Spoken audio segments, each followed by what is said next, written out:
finding a guide in life. Welcome those who are joining us on screen. My name is Rabbi Yom Tov Glaser, and I teach here in Aish HaTorah, and I'm actually right now in a room full of students. My beloved students. We love you. We love you. You want to take it easy? So, anyway, so today we'll be talking about finding a guide, having a Rebbe in life, and we'll talk about why it's important and how do you find it and things like that. So I'd like to start very simply is imagine you suddenly had a desire to climb Mount Everest. Yeah, you want to climb Mount Everest. And, you just kind of said to your wife, I'm off to climb Mount Everest. And you walk out of the house with like a bag that says North Face on it. And it's full of all kinds of stuff that they thought you'd need, and you just head out, She's like, honey, you don't just go climb Mount Everest. There's seasons, there's, timing is involved, there's, see you later, and then you just go climb Mount Everest by yourself. So they'll probably find you 30 years later after some drought year when you finally got uncovered by that year's, glacial, drift. And they'll find you, 30 years later. Tell me, what's harder to climb, Mount Everest or life? Life. What's harder to climb is life, and life's a lot harder. And Mount Everest, if you're in good enough condition physically, and you have enough climbing experience, and you hired the Sherpa, to take you up to the top, you can make it. You may take a few attempts, but you'll make it. In life, it's much more complicated. You're going through all kinds of stages. Your dynamics are changing between you and the people you share your life, spouse, children. All kinds of stuff's happening all the time. Decisions have to be made right and left. And some of those decisions are micro, some of them are macro, and really important kind of trajectory-changing decisions.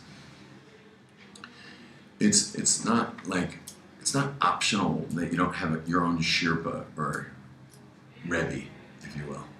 You got to have a Rebbe to guide you through life. Now, if I was speaking to a bunch of Gentiles, I would say you have to have a mentor to get you through life. But because so much of us is informed by our Jewishness, so we need not just a mentor, not just a counselor, but we need someone who's steeped in Torah. Whether it's a man or a woman, it can be a Rebbitzin as well, but someone who's steeped in Torah like a tea bag in tea. They're steeped in Torah. They're dipped in Torah. They know how a Jew thinks. They know how a Jew chooses. They know, listen, we've been around for thousands of years. Jewish people are around for 3,334 years. 3,334 years, I think, at this point. We've been making it for 1,000 years, meaning the path to life is these are well-worn paths. These are, when I go out to the desert to mountain bike, there's paths out there. Who made those paths? Because I'm the only one who's probably hitting it on a mountain bike. And the answer is Bedouins for thousands of years have carved paths. And that's how I ride. I ride on those paths. Once in a while, just for fun, I'll trailblaze down the side of a mountain because there's no bushes, there's nothing in the way. So sometimes I'll trailblaze a bit, but the last time I did that, I wound up flying head over heels, smashed myself completely. In fact, it's 2 months ago, and my hand's only now not feeling pain when I place pressure on it. I was so racked up and so cut up, and even with all my padding and body armor, I was just worked, and I still had 3 hours left to get out of the desert with my bike. And but it's fun to go it alone sometimes. And I want to talk about going it alone, meaning Are we out of our minds that we'd even think about going it alone? But I'll tell you, it's like un-American to seek advice. It's crazy. We're crazy. We're gonna make it on our own. We have this thing where we're gonna make it on our own. And it is a nice feeling, by the way, when it succeeds. When you go do something on your own, you succeed, it is a nice feeling. It's a nice feeling to have made it on your own. I did it my way. It is a nice feeling. But it's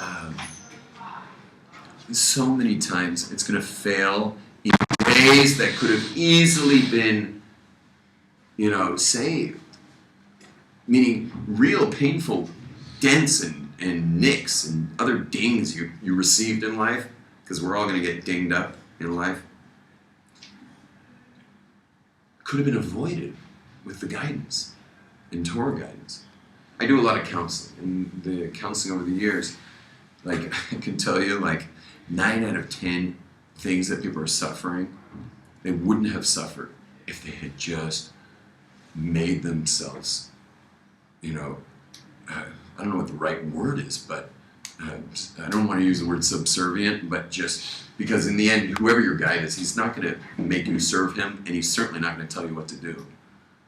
But had they only bounced it off a Rebbe, and when I say Rebbe, I don't mean necessarily going to some guy in gold satin coats, with thousands of Hasidim all around him. When I say the word Rebbe, it can be anyone. I could be a Rebbe to you. You understand? It could be anyone. And we'll talk later about how to find one. But so many of their nicks, cuts, scrapes, bruises, and other amputations, like amputated spouse and stuff like that, they could have been avoided had they just brought the issue to a guide who's steeped in Torah, a Rebbe. That's a Rebbe. A guide steeped in Torah is what we call a Rebbe. And it could be anyone, as long as, he or she is steeped in Torah. And obviously has the wisdom and the sense and whatever. We'll talk about that later. Listen, this whole going it alone thing is such a disaster, and you would never do it with your money. You wouldn't do it with your money. If someone gave you $1 million to invest, yeah, you're going to go it alone. You're not going to ask anybody. You just go pop it into something. First thing that comes, swing on the first pitch. Of course not. If you had $1 million to invest, you would immediately seek counsel. But for some reason, when it comes to choosing a spouse, choosing schools for your kids, all kinds of other major decisions, where to live, how to go about, your activities, what should be your path, because there's a lot of paths in Judaism. When I say well-worn paths, I didn't say well-worn path. It's 3,000 years of well-worn paths. There's paths. What's the right one for you? All these little decisions, they need to be made with guidance, just like if you were investing $1 million. And you're worth a hell of a lot more than $1 million. And in your life, you're going to make a hell of a lot more than $1 million. Think about it. You probably, let's say you made a measly $50,000 a year. Yeah. So every 2 years you made $100,000. So what does that mean after 20 years? $1 million. You made $1 million. You're going to make much more than $1 million. So don't think like that's special. There's nothing special about you making $1 million. You're going to make well more than $1 million in your lifetime. And just like you would choose to invest that based on guidance, so too all your life decisions deserve to be informed by a guide. Okay, clear? Yes. We need guidance. We need guidance. We don't go it alone. Avoid all those scrapes and bruises. Unnecessary. Just unnecessary. Now, I did mention 9 out of 10 bruises were unnecessary.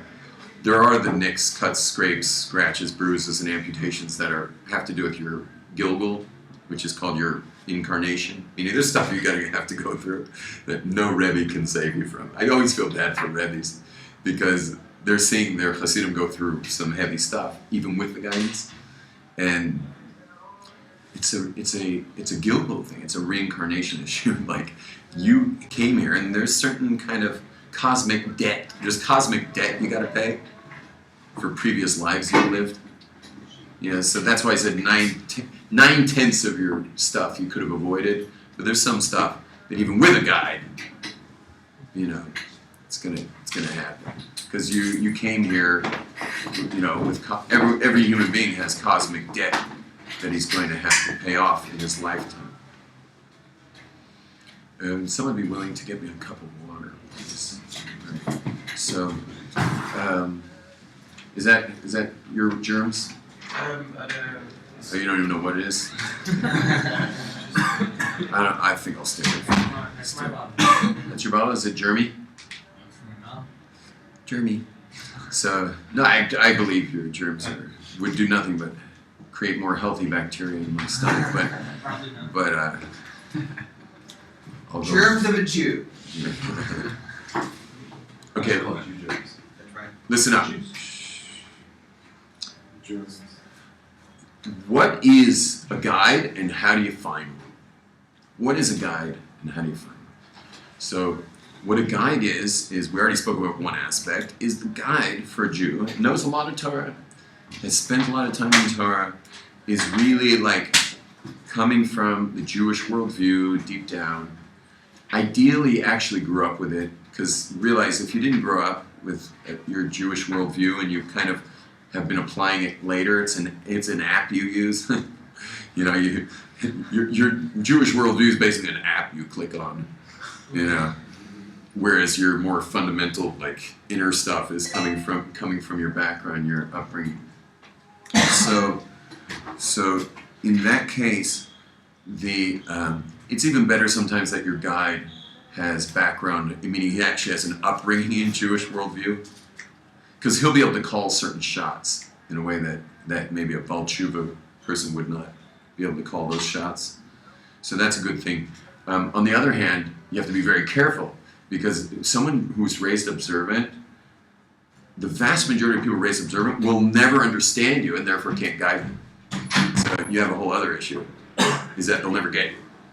And so you cannot be guided by someone who doesn't get you. Thank you so much. I really appreciate that.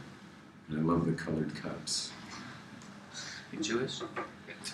Both Ata Adonai Eloheinu Melech Olam Shahakum Yabeba. Water. The elixir of life. So,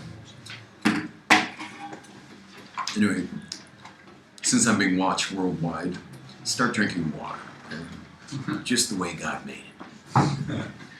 You're made of 70% water, 80% water. Depends if you drank some recently. But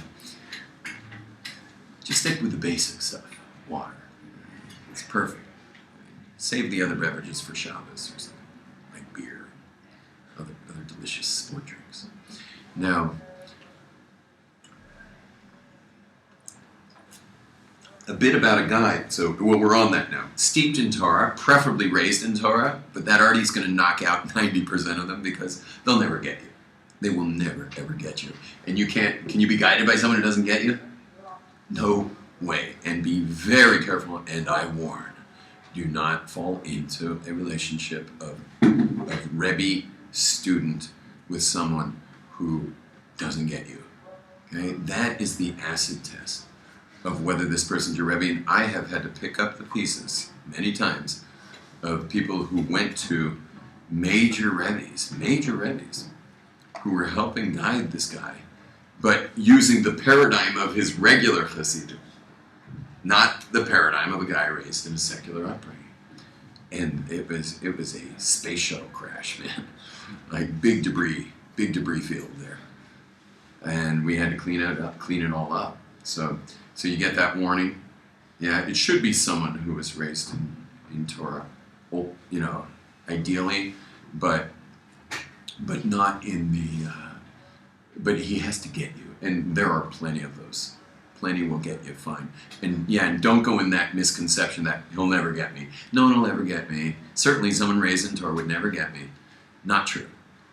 Not true. There are people who will totally get you. There are people who can put you in their back pocket, even though they were never raised anywhere near your upbringing. They can put you in their back pocket, and you'll feel so good knowing that. Like, this person simply gets me.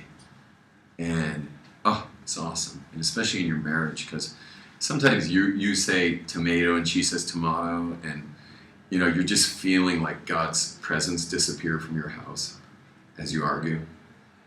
And it's just that phone call. You just make that phone call to the Rebbe and just say, we're arguing about something. And he says, of course, tomato. And just kidding. You know, he says whatever he says. And you just feel the divine presence. You feel the divine presence come back into your home. And I feel so bad for people who don't have that. Who don't have that, you know, ability to just like press the button on the divine presence to return. When husband and wife quarrel, you literally feel the divine presence leave. And part of marriage is, you know, you do have discrepancies, it's fine.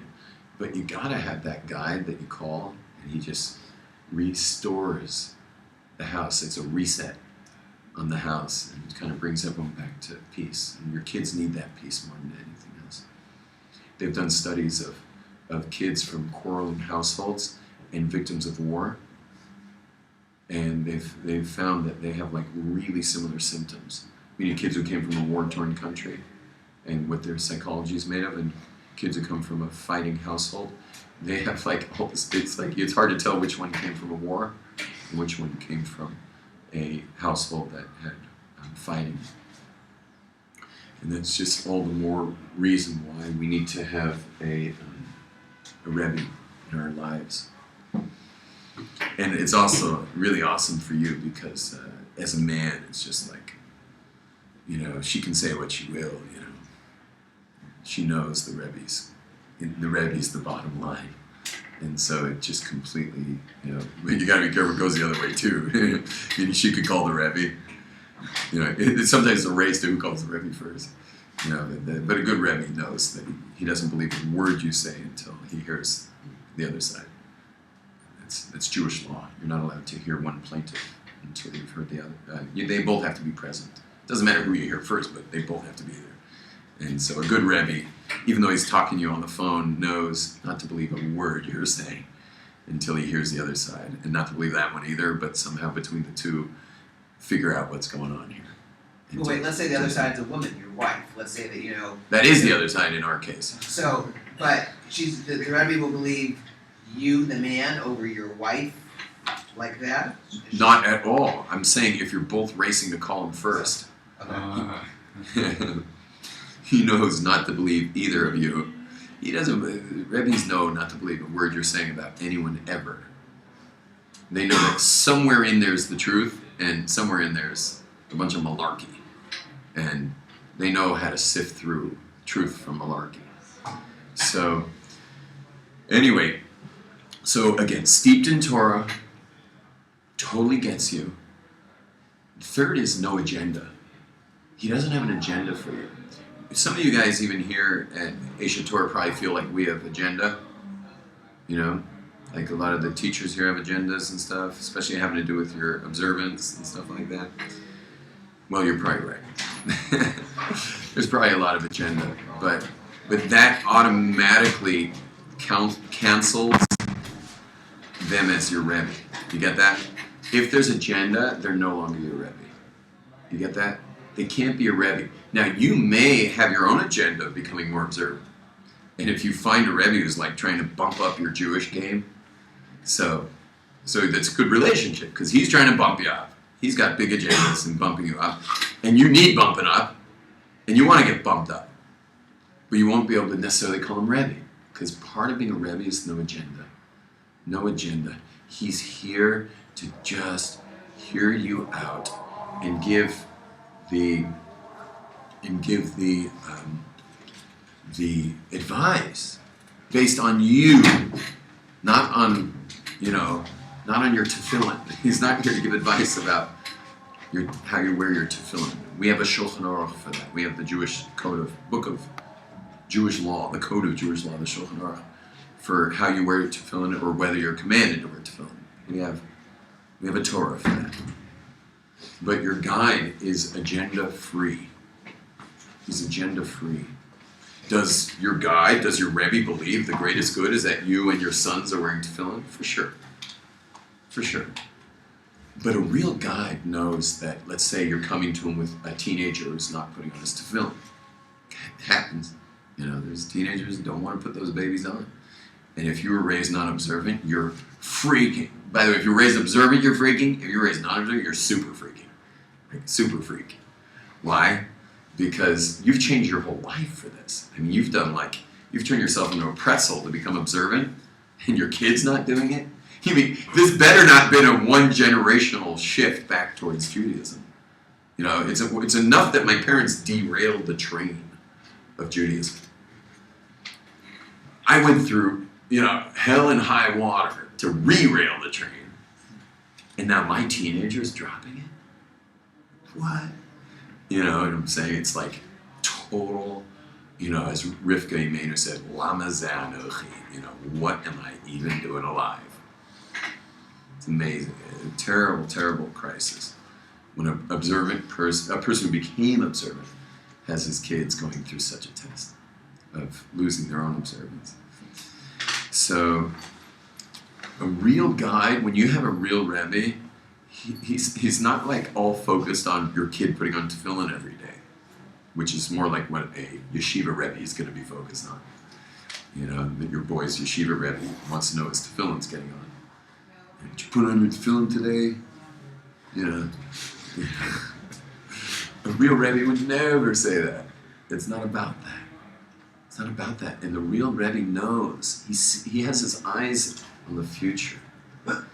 He says, let's talk about what we got to talk about now and where we need to get to now so that maybe one day your son will elect to put on tefillin on his own accord without any pressure necessary. So that's the next thing about a Rebbe. You got that? Anyone taking notes on this? Okay. We had steeped in Torah, preferably raised there. Totally gets you. Third was no agendas. No agendas. Doesn't have a big agenda about, what he thinks you should be doing. Number 4 is he doesn't tell you what to do. Real Rebbes don't steal your free will. God put you in this world for choice. He put you in this world to make choices. Rebbes are to clarify the two sides. You understand? Rebbes are there to help you figure out, the two sides. Of course he's going to tell you if one's a dead end. Although I know an extreme Rebbe who won't tell you. He won't even tell you about a dead end. Okay, if it's going to harm you physically or spiritually, he'll tell you. But otherwise, he'll just let you make that mistake. Give you an amazing example, a wild example. Check this out. This particular Rebbe, the only room in his class, once it got packed, was behind him. And he gave a class once a week. And so many people would gather behind him. And so they never saw him, they never saw the Rebbe's face, but you get to hear the Torah. And of course the Rebbe can't see them, or so we thought, until this story. So there was a guy who came to the Rebbe twice. He sat in the back by the door because it was packed. The Rebbe's facing forward. And he only came twice. Now this guy went back to America for a 3-week trip because his grandmother was dying, and he felt like I should get her to believe in God before she dies. She should say Shema once in her life. The people do that, and you may find yourself doing that one day. Like kind of going in for that last effort before death of let the lady say Shema once. Let her confess her things she did wrong, at least to God. Not that I want to hear grandma's issues, And so the guy goes back, but he's really making headway with his grandma. She's really getting into it, But like he realizes there's a lot left here, and 3 weeks is up. So he gets that Rebbe's number and calls that Rebbe. And he says, Rebbe, is it better I come back to yeshiva or should I stay with my grandmother? And he says, well, you'll have to make a choice, won't you? Yeah. And he's like, I realize that, and I'm calling the Rebbe to help me make that decision. He says, well, what are the pros and cons? And he tells him the pros and the cons. And okay, so what's your choice? He said, well, I was kind of hoping the Rebbe would. I can't choose. I just don't know. I don't know what to do. So I was hoping the Rebbe would tell me. The Rebbe says, you'll make a choice. And he hung up the phone. So the guy chooses to stay for 3 more weeks. Amazing experience with his grandmother. Comes back to Israel in Thursday night. Decides to go hear the Rebbe. Again, it's packed. He opens up the door, and the Rebbe swivels his chair around straight towards him, right at the door, and says, what does it feel like to make your own choices? I was in the room for both the 2 times he was there before. I was in the room sitting. I sat directly across from the Rebbe for many, many years. I was in the room when he walked in the door, and the Rebbe swiveled his chair around and said that to him. Amazing, amazing. What did he say? What did the guy say? He said it was awesome. And that's number 4, is Rebbes aren't here to like usurp you of your choices. Rebbes are here to help you clarify them, help, it's like shepherds. Shepherds' jobs are not to, they don't have leashes, Shepherds don't use leashes on each sheep. You ever seen people walk multiple dogs? They usually work in Manhattan for dog owners who have been out of the country for a few months. They got 10 leashes. But shepherds actually cruise with sometimes 100, 150 sheep. About 150 leashes. Guys being dragged through the desert. 150 sheep. Shepherds don't use leashes. But when the sheep go somewhere they're not supposed to be and they're going to get hurt, it's the wrong way. It's not where the vegetation is. So the shepherds they have rocks and dogs. And the shepherds either dispatch a dog to head over there and bark at the sheep, or they throw a rock, not at the sheep, okay? They throw the rock a little beyond where the sheep's going, and the sheep goes and corrects his path towards the vegetation. That's the job of a Rebbe. He's not there to tell you what to do. He's not there to keep you on a leash. He's there to guide you, but to help you make great decisions. But you, in the end, are empowered with the decision time, with the actual decisions. And that's a total misconception that having a Rebbe is going to take away your free will.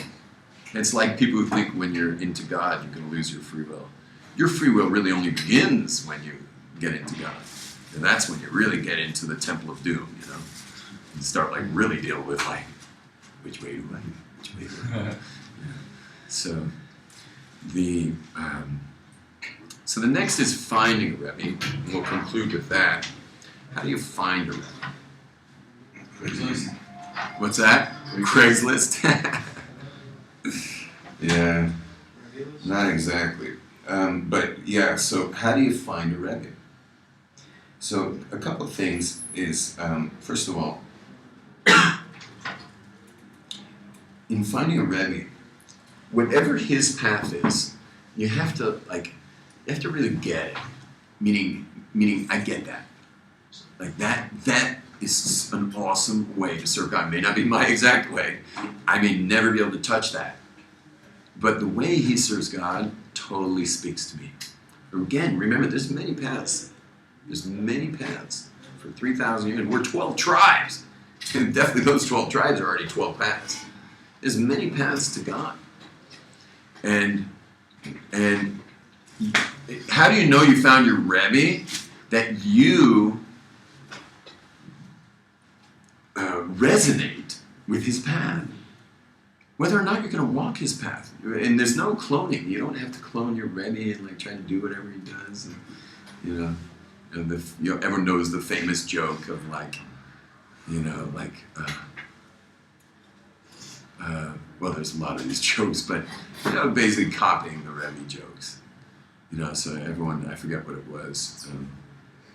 I don't know. There's many of these funny jokes, but like all the Hasidim, like they all started. You know one of them? Yeah, no, I know what you're talking about. I just have a question. Oh, one say I'll take it. But whatever, all the Hasidim started cutting their nails after the mikveh.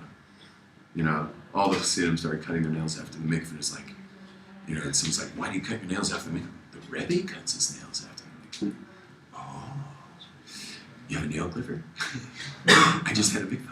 Well, most probably the same. So then finally someone comes up to the Rebbe and says, so Rebbe, why do you cut your nails after the mikveh? He says, they're softer. You understand? So it's like, it's not about being cloned.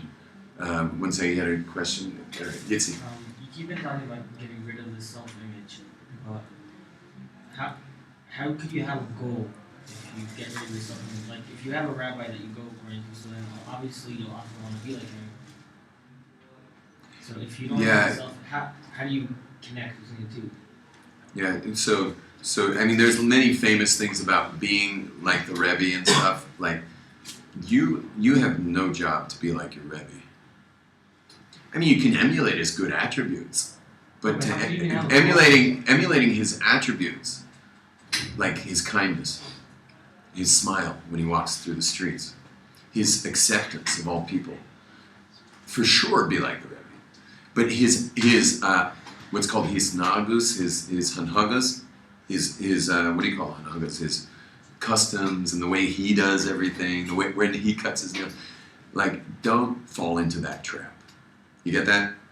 Don't mimic the Rebbe. Don't be a monkey. Okay? Don't be a monkey. It's not your job. And getting a Rebbe is not becoming your Rebbe's monkey see, monkey do. You want to emulate something, emulate his good traits, emulate his good attributes. That's what you emulate. You don't emulate every little thing he does. If your Rebbe's like one of those dainty Rebbes who like lifts his pinky when he drinks tea, and you're like just kind of more of the guy who likes power tools and hammers, you can't just start drinking tea like this. Don't be a fool. So. The next is, in finding the Rebbe, that's a Rebbe for you, is to realize that you don't have to have your final Rebbe today. There's such a thing as a temporary Rebbe. I mean, if there's someone who gets you, he hits all the standards we said. He gets you. He's steeped in Torah. And all kinds of other, the other things we mentioned and what a Rebbe should be. And he has no agendas and all that stuff.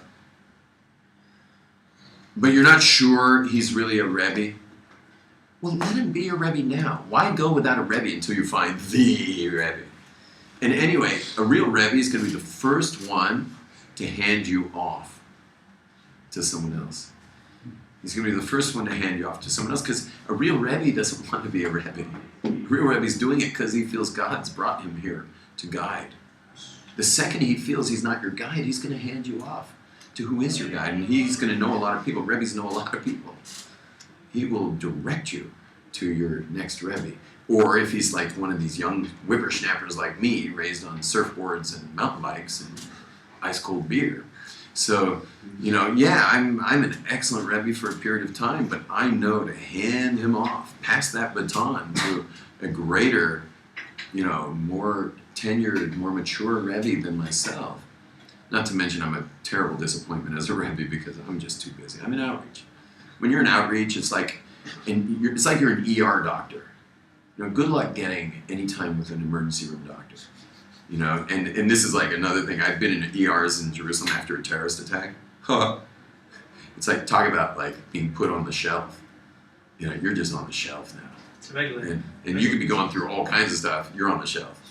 So, try not to have your Rebbe be someone who's in outreach.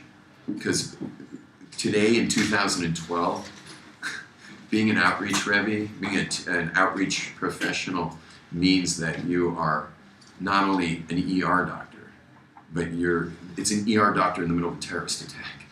That's what it's like being an outreach today. And so be wise.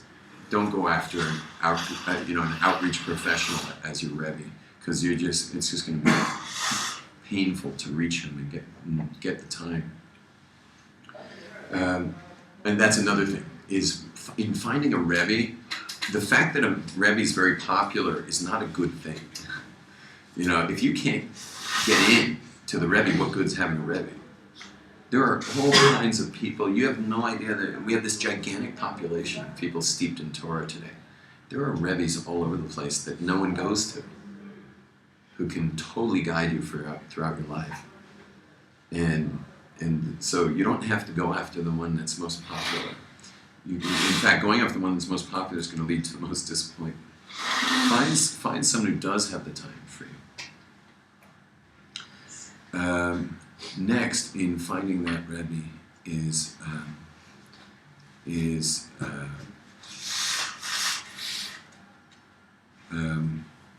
was one more thing I was going to say. What about somebody younger?